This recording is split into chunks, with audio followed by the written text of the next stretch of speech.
Hello and welcome to this video in the series about each of the new constituencies. For this video we're looking at one of the new constituencies in the southwest. In this short video we will look at the details on the new constituency, how this new one is formed, the previous results, the 2019 results, current candidates, and make predictions with different levels of how bad of a day it might be for the Conservatives. Please comment below for anything you'd like to see and subscribe to our channel to see new updates that we'll do and discussion videos as the election gets closer. There are lots of changes with boundaries in the next election, so we're going to give a quick overview of how the boundaries are changing and how it's going to affect each seat.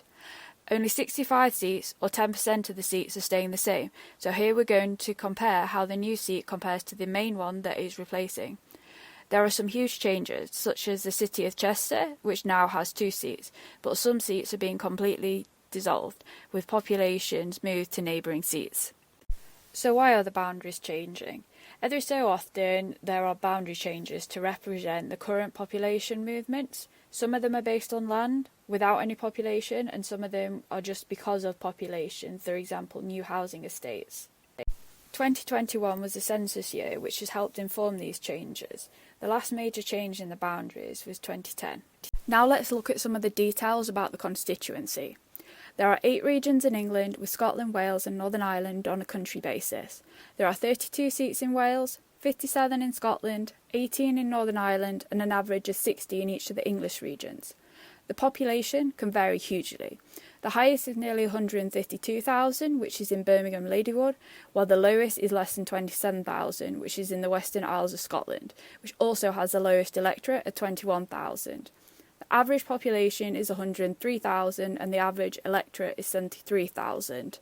The largest area is the most northerly mainland seat, which is Caithness, which is nearly 12,000 kilometres squared, or approximately 100 times the size of Manchester. The average is 380, while the smallest is only 6.8. The average percentage of the 16 to 49-year-olds is 41%, with the highest in Leeds Central and the lowest in North Norfolk, which also has the highest 65+. The average 65+ is 38%, with the minimum at 15%, which is in the area around Canary Wharf.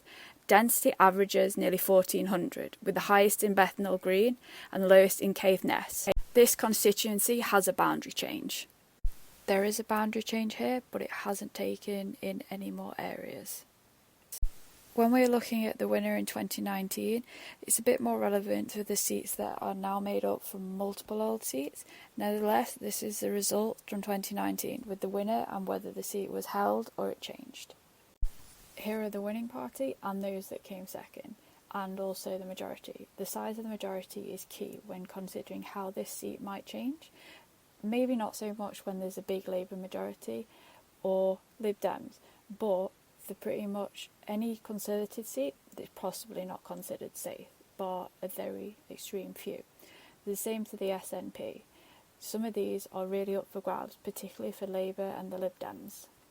Here we see the vote share at the last 4 elections for the 5 main parties in England: the Conservatives, Labour, Lib Dem, Green and a combination of Brexit or UKIP. The Brexit UKIP vote was distorted in some constituencies in 2019 because if they were held by the Conservatives in 2017, they didn't stand against them. Nevertheless, we can see the changes that occurred throughout the different elections. This is a list of candidates that are on the ballot paper for this constituency. This is now a finalised list as the deadline to register as a candidate has passed. Given the forecast, this seat could go either way. Thank you for watching this video. We hope you learned a lot about the new constituencies. Please subscribe to our YouTube channel, follow us on Instagram and Twitter.